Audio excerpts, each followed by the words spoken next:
ঝালকাঠির রাজাপুরে ছাত্রদলের ৪৬তম প্রতিষ্ঠা বার্ষিকী পালিত হয়েছে। ঝালকাঠির রাজাপুরে বাংলাদেশ জাতীয়তাবাদী ছাত্রদলের ৪৬তম প্রতিষ্ঠা বার্ষিকী পালিত হয়েছে।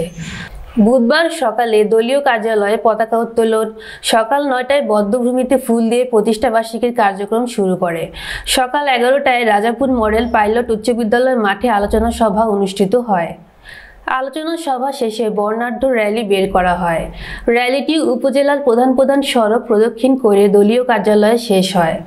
আলোচনা সভায় প্রধান অতিথির বক্তব্য দেন বাংলাদেশ জাতীয়তাবাদী দল বিএনপির জাতীয় নির্বাহী কমিটির ধর্ম বিষয়ক সম্পাদক মোহাম্মদ রফিকুল ইসলাম জামাল।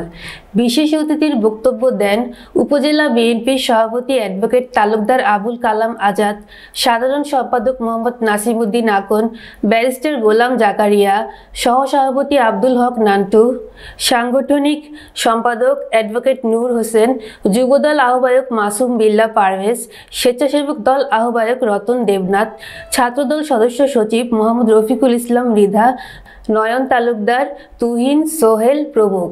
সভাপতিত্ব করেন ছাত্রদল আহ্বায়ক শাখায়েত হোসেন রাব্বি। অগ্রণী ভূমিকা রেখেছিল তখনকার ছাত্র সমাজ। ঠিক একইভাবে শহীদ রাষ্ট্রপতি জিয়াউর রহমান ক্ষমতায় এসে যখন দেখেছিল এদেশে একটি সুন্দর ছাত্র সমাজ দরকার, তখন সবচেয়ে মেধাবী ছাত্রদের নিয়ে তিনি গড়েছিলেন বাংলাদেশ জাতীয়তাবাদী ছাত্র দল। তাই আমরা বলতে পারি এটা হলো বাংলাদেশের অলংকার,